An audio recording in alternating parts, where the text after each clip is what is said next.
Welcome to Stuff You Should Know, a production of iHeartRadio.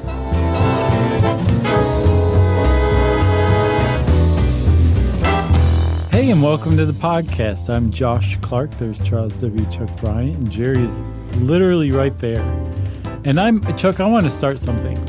I'm going to I actually have a jar at my studio at home. Swear jar? Kind of, but it's a use of the word literally jar.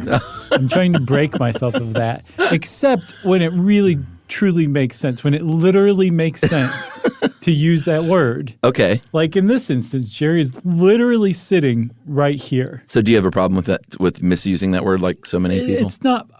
Yeah, no, not necessarily. It's overuse. That's what bothers me. What about Yumi? Is she donating to the jar at all? Or is she just like, this is literally the dumbest idea ever? I don't think she has an opinion on this one. Oh, okay. Yeah. She just spends the money. Well, I keep the jar at home. I can get money out of it when I need to. It's more just the ritual of like punishing myself, calling out that's good. that I'm doing something stupid. Once a Catholic, always a Catholic. Basically, yeah. This is Stuff You Should Know. And we are talking, Chuck, today. How are you doing, by the way? I'm great. Good. We're in the same room. Mm-hmm. It's still a little weird. Getting used to it still. Yeah, I went to a baseball game last night. Oh, my God. And that was weird. It was great. And once we got on our seats, we were actually, they're fully just selling seats, but where we bought seats, there just happened to be no one kind of around us, which was good. Yeah. But so you're at a Braves game? Yeah, I went to a Braves game. But, they're supposed to be policing and saying, unless you're in your seats eating and drinking, you should be wearing a mask. Sure. And so the four of us wore masks, in and out in the bathrooms and the food lines and all that stuff. But nobody else was. Well, we're in Atlanta. Care. There's a lot of jerks Yeah. in Atlanta. Yeah, it is what it is. We took care of ourselves and it's fine. Yeah. No, I've noticed. But it was fun. Well, that's good. I'm glad you had a good time. Yeah. Walk-off homer. Oh, yeah? Bottom of the ninth, man. I've only seen like one of those in my life. Wow. It was that's amazing. A great game. Yeah, it was cool. Who did we play? We played the Mets, and our star player, Acuna, blasted one in the bottom of the ninth. First pitch. It was just great. I thought Freddie Freeman was our star player. They're 1 and 2. They're neck and neck? On any given day. I gotcha. Yeah. I wouldn't want to be number 2, you know what I'm saying? But yes, no, of course not. That's why I'm number 2. No, that's not true. You, me, Jerry, all tied for number 1. Okay. Okay. But anyway, it was a little it's just a little jarring to be among a lot of people again. But it also comes back quickly like, oh, wait, I spent the first 49 years of my life among people. Yeah. Took a year off. Now I'm back in the swing. That's good. That's good. I'm hoping to get back there myself. Yeah, you should. At any rate, this is still a little weird. Yeah. So we're talking today about clefts. And most people, when they think about clefts, they think about cleft lips. But there's a lot more to that. Mm-hmm. Or treble clefts. Sure. That's a little different. There's an extra letter in this one that I'm talking about at the end. Oh, how is that spelled? Is that just treble cleft? No, C-L-E-F. Oh, there's no T? No. Treble clef? Clef. I didn't take piano. That's okay. All right. But no, that's a clef. This is a cleft. Okay. A cleft in this case is it's a division. It's a trench. It's a void, I guess you could say. Yes. And that is what we're talking about. It is a very common, actually, fairly common birth defect. That's right. It occurs in the embryonic stage, and a child is born with part of their lip and or part of their palate, the roof of their mouth is another way to put it, right, missing. It's just not there. Unjoined. Yep. And we should probably say right at the beginning, this is a birth defect, but it is a visual difference. Yes. Is what we call things like this. It is not a disability. No. Although there are, many complications we'll go over. But it's a visual difference, and it is also the term hair lip is not something you should use. It was used for many, many years, even by doctors, to describe this condition, but it is not a good, nice term. So just stop saying it. Yeah. I don't know anybody who says it I anymore. don't think so. But some people just may not know. Sure. Like, oh, I thought that's what it was called. Right. And when doctors use a term, you can sort of understand, like somebody falling into that trap. Sure. But it's not a term that we use anymore. No, and I think that was a good thing to say. All right. So the COA is finished. So like we were saying, it is, like you said, it is a birth defect, but it is just a visible difference. And that's it. I mean, it is tied in with some syndromes, some genetic syndromes. But plenty of people, I think in the United States, somewhere between 1 in every 700 births comes with some sort of cleft, either a cleft lip, a cleft palate, or both. And that's it. That can be it. That's the only thing that is different about that child. There's no developmental problems. There's no, and like you said, it's not a disability. There's nothing else. That's it. And what's fascinating to me, I had no idea about this, but I never really thought about it, is that the kid with the cleft lip or the cleft palate, their palate or their lip just never finished forming. Yeah, they never. There's a symmetry generally running down the center of your nose, and the two sides of the lip. This stuff forms when you're in the womb. Right. Very early on, actually. Both I think the lip is first and then the palate. Yeah. But, they join together, and in this case, they just don't join. Yeah, the little bit under your nose, the bip, joining the bottom of your nose to your top lip. Yeah, is there a name for that? Philtrum. Oh, okay. And that is where your lips join together. Your upper lip joins together. Right, and that is where your mustache can part. Yeah, you got a little mustache part. I have a mustache part because mine, but some guys. Do you shave yours in just for looks, or is it growing naturally? It just kind of parts naturally. Your hair doesn't quite grow right there, but if you're like a Burt Reynolds type, right, or a Wilford Brimley, you can just grow it over the whole. Oh yeah, what's it called? Philtrum. Philtrum, Philtrum, yeah. Philtrum, which would be a really great nerdy boy's name. Philtrum. Yeah. Yeah, and his brother Baxter. On second thought, though, don't name your son Philtrum. No. So when you are in the embryonic stage, like you said, very early on, the lip forms in like the 4th to 7th week. And very frequently, a woman might not even know she's pregnant at that time. And that lip's forming. Yes, already. I saw a really cool BBC documentary sequence, basically, where they took 3D images of a baby in utero and basically turned it into a flipbook video. Oh, cool. Showing the face forming. Your nostrils are giant when you're forming, and they're like on the top of your forehead. They move down, and each nostril is part of a tissue plate. And then the bottom jaw and your bottom lip are part of a third tissue plate. So you have 3 forming and coming together. And as they form, new cells form new skin, and they just kind of move into place.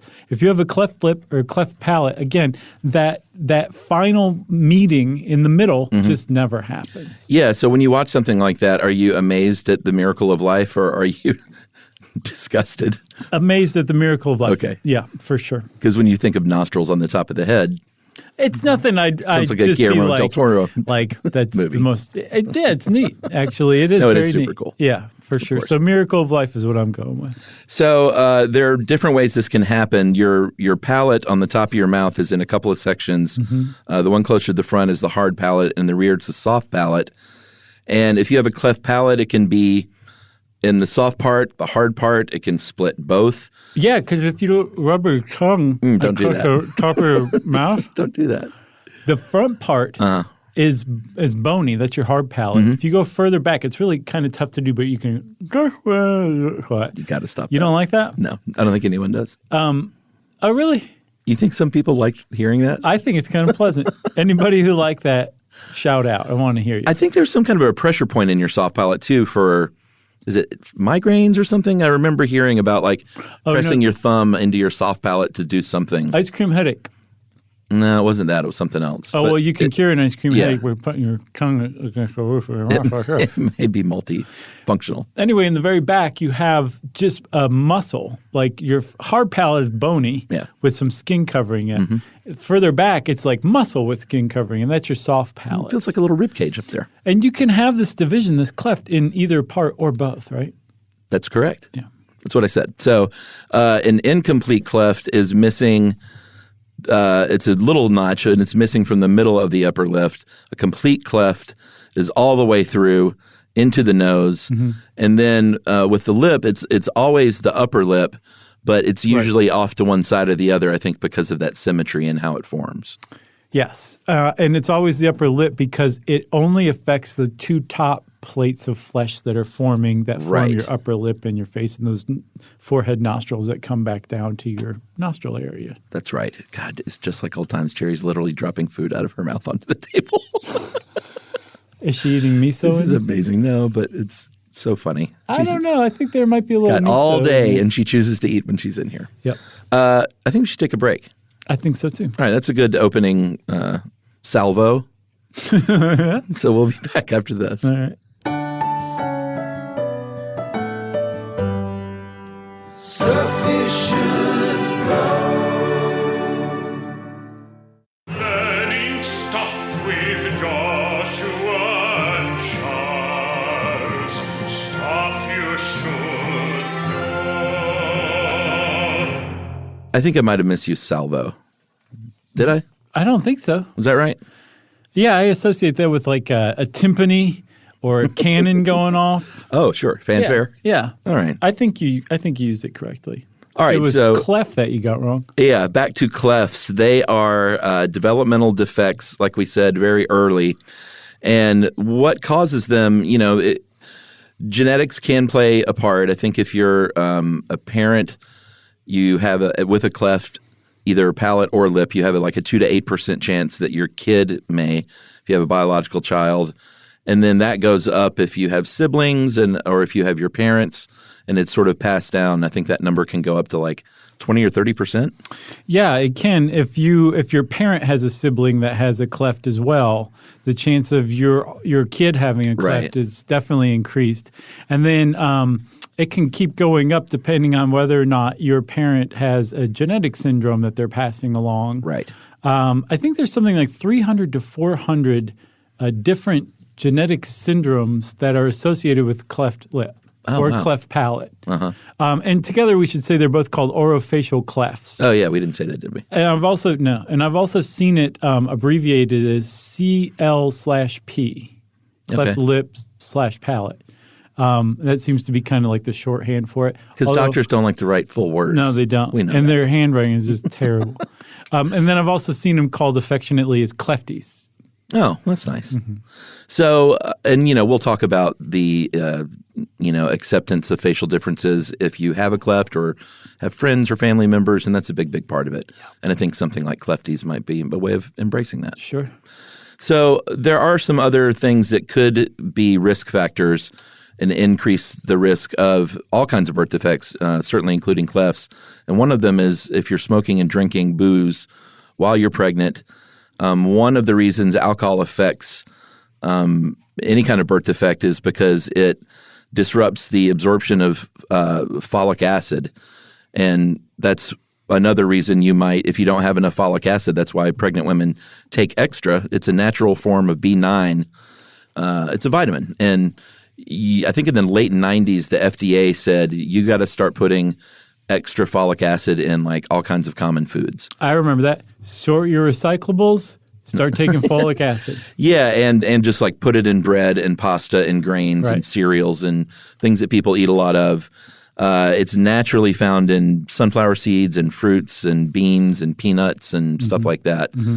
So you want the folic acid. I think if you're pregnant, they recommend you take at least 600 milligrams per day.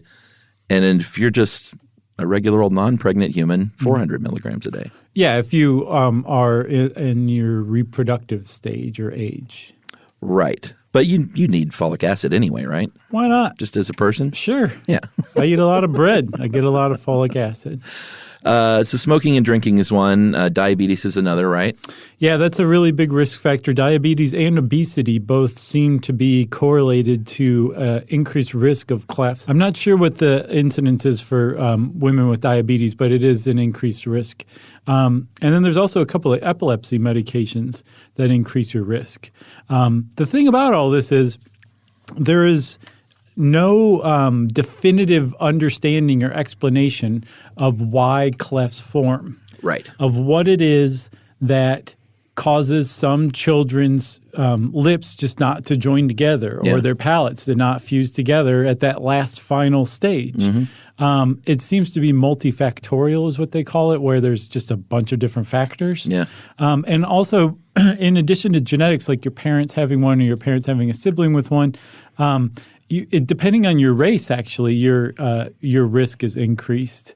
Apparently, it's far more common among Asian people and Native Americans. I think it's the highest among Native Americans, something like 3.6 out of every 1,000 births, I believe. Oh, boy. Math with Josh. two among Asian people. It's the lowest among African Americans. Yeah, I think Chinese babies are more commonly diagnosed. Is it a diagnosis or just – what do you even call that? No, you're diagnosed. Okay. But I mean, it's like very easy diagnosis. Right. It's like, oh, okay, your child has a cleft lip. Right. But what's interesting, Chuck, is with the cleft palate, you can have a cleft palate, but it not be visible. It can actually be hidden. Yeah. That's called a submucosis cleft palate. And you might never be diagnosed with it because there may be no problem with it. Or that arise from it, like with other clefts, like we'll talk about. Yeah. But that's kind of rare from what I understand. Right. And the palate is less visible anyway as opposed to the lip. Right. And, if you see any kind of photo image of cleft palate, it's usually a doctor taking a picture of someone with their mouth wide open, kind of tilting their head back so you can get a good angle on it. Right. Health problems that are associated with clefts are they can be numerous. It's not, it seems like everything is something that can be overcome, but they are challenges nonetheless, and they are challenges that especially can just make a kid when they're growing up feel not so great about themselves. So that's a big, big part of overcoming these challenges. But to be sure, there are some physical things that happen, like it can interfere with how your teeth are forming and growing in. Yeah.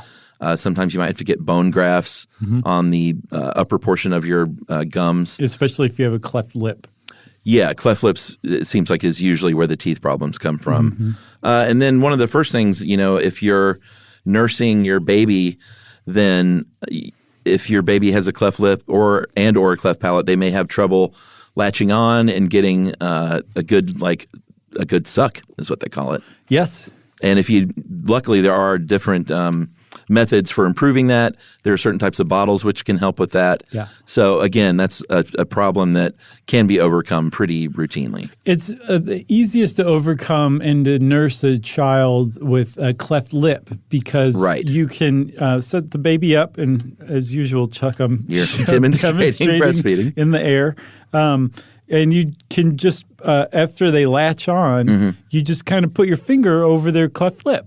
Oh, and just like close the gap? Basically. Yeah. It's easy as pie. With a cleft palate, it can be much more difficult because we use our palate to create suction. You use your tongue and your palate, your soft palate in particular, to create suction. So there's specialized bottles for feeding babies with cleft palates. And in particular, if the baby is just not able to latch on for breastfeeding, they still say, well, just pump your breast milk and feed your baby the bottle milk because, unfortunately, because of that gap in their palate, there's basically a passage into their nose and sometimes their ears.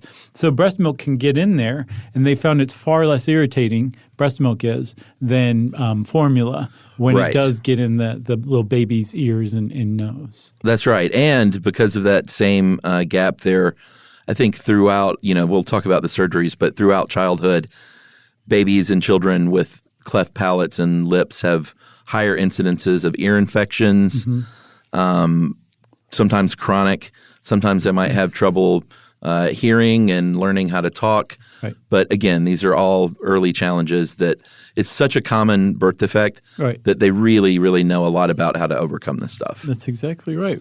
Fortunately, especially in the developed world, there's a lot of services available that are pretty routine. Yeah. And if you're fortunate enough to live in a country with socialized medicine, you get it all for free. And if you're not, you're going to be dropping some money on surgery. I think the statistic is a $200,000 average for medical procedures over the course of your life. And I don't know if that's figuring in insurance, if that's a $200,000 sort of total, and you pay a portion of that if you're insured. I get that that's out of pocket. Oh, you think so? I think so. Oh, interesting. So do you want to talk specifically about some of the treatments for clefts? Yeah. So the diagnosis of cleft often happens through ultrasounds. Mm-hmm. So you'll know your baby is going to be born with a cleft lip, Yeah. especially is how you know. But a cleft palate's probably diagnosed after birth, but shortly after birth, usually upon the first examination by the doctor. And they'll say, okay, well, your child has a cleft palate. Don't panic. Right. There's a lot of stuff in place. We know exactly what to do. We know exactly when to do it. Yeah. But it's going to be really tough for you and your family because before your baby turns 1 year old, Yeah. and as early as maybe 3 months old, they will undergo a surgery, like a major surgery where they are given general anesthesia. And basically it's a form of cosmetic surgery to repair, is what they call it, their cleft lip or the cleft palate or both. And it's basically the first in a very long line of surgeries that will take up their first 18 years pretty easily. Yeah, the first one is called chyloplasty, Cheilo plasty. And this is, it can be a few surgeries. Like I said about the teeth, it can include bone grafts. And I think the cleft palate surgery is a little bit later. That's only for cleft lip, and cleft palate, though, is still before they're 18 months old. Right. And, even though it's routine, it is, like you said, it's stressful for a parent to see that little baby go under general anesthesia and go under the knife. Yeah, and when they come out, I mean, they're in pain. They're not very happy. They're pretty uncomfortable. Sure, it's no fun. Fortunately, they've actually come up with a procedure called nasoalveolar molding, or NAM, thank God, where this reduces the number of follow-up surgeries because they don't always get it on the first surgery. Right. It might just kind of be like, well, this is a first step, and we're going to let this heal and kind of fuse a little more closer together, and then we're going to try it again and again, and we'll finally get there after a couple of surgeries or a few. NAM kind of does that follow-up surgery ahead of time by molding the little baby's astoundingly malleable features ahead of time before the surgery. Yeah, it almost sounded like braces for your faces. That's right. It's a clear plastic retainer inside the mouth. And like you said, it helps mold it as they grow. And then like braces, they adjust it as they grow and maybe like tighten it down. I think for cleft lips, they add a little, if it's a small one, they add a little plastic post that's up in the nose to lift that up because it can also affect the shape of your nose early on too. Yeah. I'm not sure if we mentioned that. So it's all sort of tied in together developmentally. And it sounds like this NAM retainer device sort of just limits, like you said, what's going to happen in the future. Yeah, and it just brings like a head start. The cleft closer together so that when they actually do go in to do the surgery, there's far less trauma, and it's far more successful at bringing it together. The palate surgery is called a palatoplasty, and it actually, because especially if it's going through the bony part of your hard palate, they may use bone grafts to kind of fuse that, or they may just basically cut the gums along the roof of your mouth, and bring it together and just basically cover it up. Yeah. And for all intents and purposes, the palate has been fixed. There's not milk going in their ear canal any longer or up their nose. They're going to be able to speak clearly because they'll have that soft palate, which we use to basically make almost every sound we make phonetically. Yeah. We use our soft palate to close the airway. I'm doing it right now. Literally right now I'm doing it. Literally. So if you could just kind of cover that cleft palate with gum tissue, I mean, you've fixed a lot of the issues that arise from having a cleft palate. Yeah. I mean, in addition to that speech surgery, there may be speech therapy that your kid might undergo early on. There rhinoplasty sometimes, because I did mention the nose. Yeah. Sometimes the rhinoplasty comes into play. And then there's also ortho Nathic? Orthognathic? That G's got to be silent. Don't you think?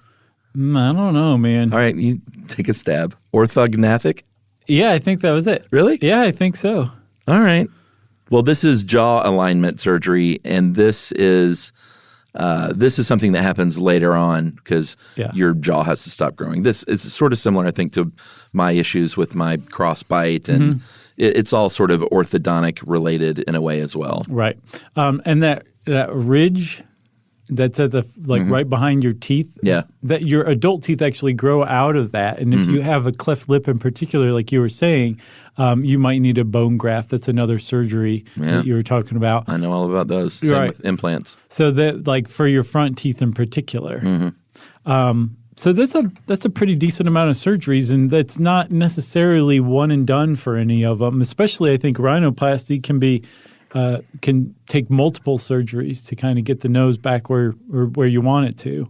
But again, like, this is the doctors who handle this stuff at children's hospitals around the country and basically everywhere in the global north just know exactly what they're doing and what to do and when to do it. And it's the outcome is usually very good. The prognosis of a baby born with a cleft lip is pretty good. Yeah, it's great. There can be scarring, obviously, especially with that first surgery. There's sort of a signature scar from a cleft lip surgical procedure, and kids can be very self-conscious about that stuff. But I think, they encourage parents to try and just be open about that stuff and get them to own that as a facial difference and as a visible difference, and to really drive home to the kid, like, this is not going to, you can still be an athlete. You can still, it doesn't affect any kind of learning or anything like that in school. Right.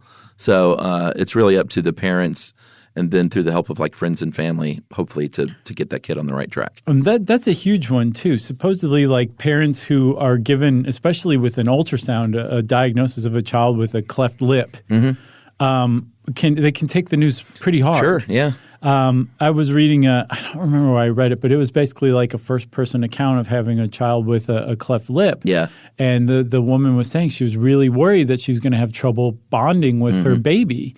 Remember our cute episode in the Kinderschema? She was basically worried about that. And then she said the moment she saw her baby, she just fell totally in love. And it was like it was just like having any other baby. Yeah. It was her baby, so of course she loved it, no matter whether she had a cleft lip or not. But that is a common concern among parents when they're first, getting their feet wet with this. But I was reading some studies, and they found that there are basically no bonding issues that differentiate parents and children of kids with cleft palates or lips from kids without cleft lips. Yeah. That they basically, the outcome is the same. One of the things that you do have to be careful with, though, is it's very easy for you to become an overprotective parent. Right. Because you're dealing with a baby that you're sending off for surgery. Sure. You don't want any harm to come to it. You've now seen your baby with, like, heart monitors and, like, IV tubes sticking out of them, and it's just not a sight you want to see. It can really make you even more protective of your baby than before. And then when they come home and they're being teased because of their facial difference, which they cannot help, and they're not guilty of anything. They don't deserve any of that kind of bullying or teasing. I'm sure it makes you want to go kill those little kids who are doing that. So you kind of have to. It's a process for everyone, It's a definite crucible for parents that you have to, it's an additional challenge that you would have to take on. But parents do it all the time, and their kids turn out totally normal. All the time. Yeah. All right, well, let's take another break, and we'll come back and finish up right after this. Stuff you should know. Learning stuff with Joshua and Charles. Stuff you should know. All right, so we should talk about some of the great things that are going on around the world, but we first have to talk about some of the not so great things. We've been talking about this from the perspective of someone in the United States, where it is very common and very treatable, and outcomes are great. Unfortunately, in developing countries, there are a lot more challenges, of course. There is a lot of stigma attached to this anywhere, but especially in developing countries, you might come into a situation where like a father might blame the mother and say, you were to blame because you didn't do whatever right, that my child looks like this. And there can be a lot of shame involved. I think there was a study in Kenya where mothers of babies were blamed by their husband and extended families for that. And they interviewed some of these women, and some had contemplated taking the baby's life or their own life or both. And that is just unspeakably tragic, of course.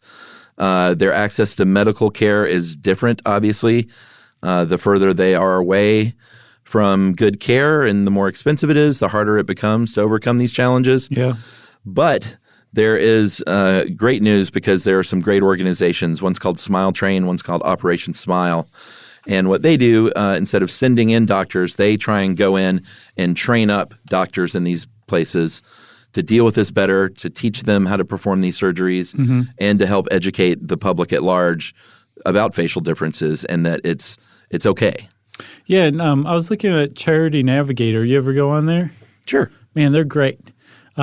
It turns out Operation Smile has like a 75%, which is fine. Okay. But Smile Train has a 100% on Charity Navigator. Are they brand new? No, they've been around for a while. No, that's amazing. Both of them have they're spending tens and tens of millions of dollars a year on providing like these services for children around the world. So 75 or 100, hats off to both of them for that. That's great. I think Operation Smile has 31 medical centers in 16 countries, and they have these international medical missions every year, like over 100 of them that they, where, like I said, they just go in, they teach the doctors instead of bringing in doctors. Right. And I think the whole teach a person to fish thing comes into play. Teach a person to fix a cleft lip. That's right. And they'll be doing it again and again. That's the old saying. Yeah. So there are actually, like, since it's, I think, 1 out of every 750 births in the United States alone, that might even be like a European statistic too. There's a lot of famous people who have cleft lips because, like you said, if you have a cleft lip or a cleft palate, it doesn't prevent you from doing anything. Sure.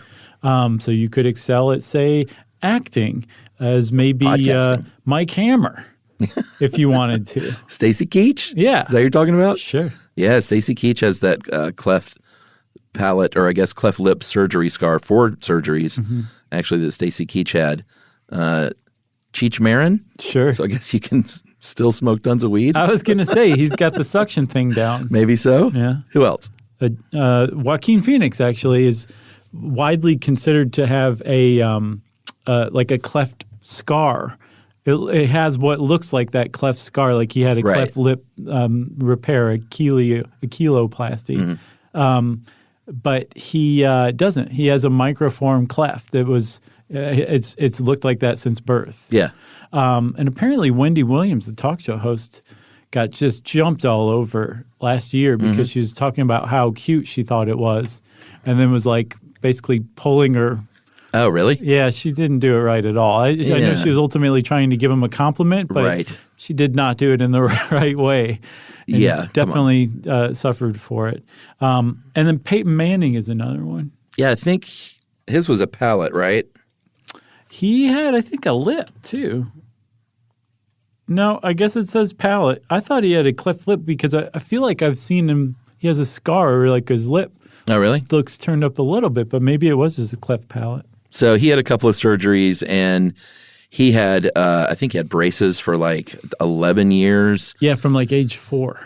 Yeah, man, that's tough. 4 to 15 having braces. I mean, I had braces twice, and that was bad. That's the Jolly Rancher years, and Peyton Manning missed out on those, I can assure you. He did. Did you like the individual candies or the sticks?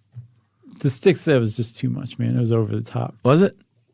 For me. I kind of liked them because the more you licked on them and sucked on them, you could make them into a knife, basically. Right. Like a poop knife, but Jolly Rancher. It was very sharp. What was your flavor? I was always green apple. Same here. Love those. Watermelon are good too. It's okay. But it gets old fast. Don't come at me with grape. I don't like the grape. I had no problem with grapes. What about the blue raspberry one? It might have been after your time. I don't remember that. Maybe. But boy, those green apple. Yeah, they were good. I haven't had one of those in 40 years. I think I still have, I haven't either. I still have some stuck to my molars. Wow. Dennis just couldn't even get it out, huh? No, they try. They try and they fail, every single one of them. So Peyton Manning, he, like I said, has done a lot with his money over the years, in addition to throwing lots of touchdowns, a lot of philanthropy, and I think even the St. Vincent's Children's Hospital in Indiana, they renamed that Peyton Manning Children's Hospital at St. Vincent. Sure. Because they have the leading, or one of the leading pediatric craniofacial centers in the country, and he has shoveled a lot of money their way. There's also one other thing. We were talking about how other kids in other countries don't have access to a lot of the services. Mm-hmm. And apparently a lot of people have said, I want to adopt a child from a developing country, and I am going to just basically go ahead and go right on to the canonization track and adopt a child from a developing country who has what's called an unrepaired cleft. This going into it. Yes. You sign up for it. There's actually a group, by the way, called Rainbow Kids that connects people to adoptive parents to children with developmental or other kinds of special needs. Yeah. And that includes kids with cleft lips, cleft palates, that kind of thing, which I think is pretty great. That is great. And that's one of the stressors of the many stressors of adopting a kid, period. I can say from experience, in that you are oftentimes dealing with a birth mother that may not have practiced great prenatal care, had access to it. Mm-hmm. Smoking and drugs and alcohol could play a part. Mm-hmm.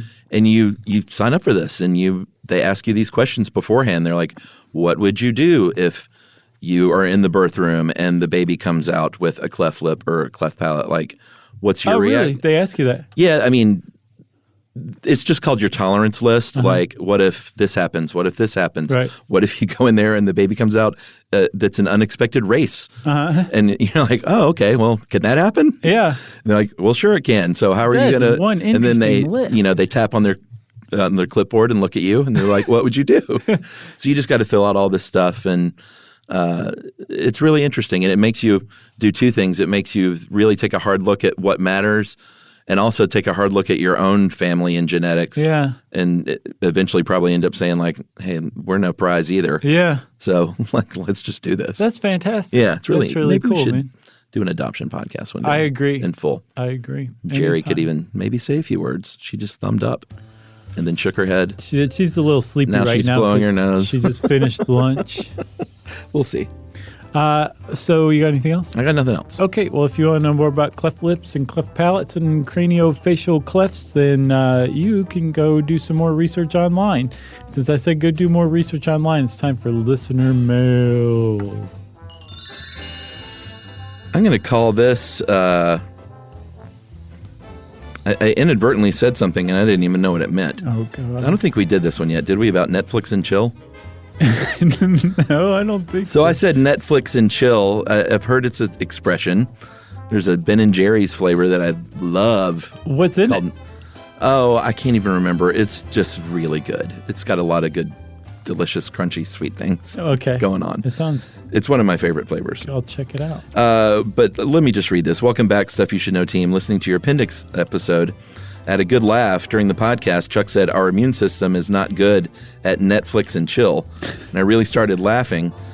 Did you know what this meant? Yes. Why didn't you say something when I said it? I don't know. I must have been thinking of my next joke or something, because I don't know how I missed that. Did you know, Jerry? You know what? Oh, man, I'm an idiot. I'll have to go back and listen if I snorted. Last week, my 30-year-old daughter was visiting. I said to her, let's Netflix and chill. And she promptly told me, Mom, that is code for having sex. What? Who knew? Obviously, Stuff You Should Know did not get the slang decoder memo either. And we should say Chuck did not. Okay. I'm absolving you and Jerry. Thank you. But thanks for making me laugh. And that's from Rosie. And Rosie said that I could read this and her daughter would get a good laugh about it. But I feel like a rube. I had no idea that. And it makes sense now. Like, I could see some kid being like, what'd you guys do last night? Well, just, Netflix and chill. When in fact they were doing, unspeakable things. But now I know. Netflix and chill. Yeah, I don't know how I let that one pass. Maybe it was purposeful. That's all right. Well, thanks for that one. Who was that again? Rosie. Rosie, appreciate that. And I'll bet that was a really great conversation you had with your mom. I'm glad we're clearing this up, though, because there's probably a lot of people that were like, what, is Chuck that dumb? Right. Or maybe they thought like you had just gotten bone dry in your sense of humor. Oh, maybe. And timing and delivery. Well, if you want to get in touch with us like Rosie did, we want to hear from you. You can email to us directly at stuffpodcast@iheartradio.com. Stuff You Should Know is a production of iHeartRadio. For more podcasts from iHeartRadio, visit the iHeartRadio app, Apple Podcasts, or wherever you listen to your favorite shows.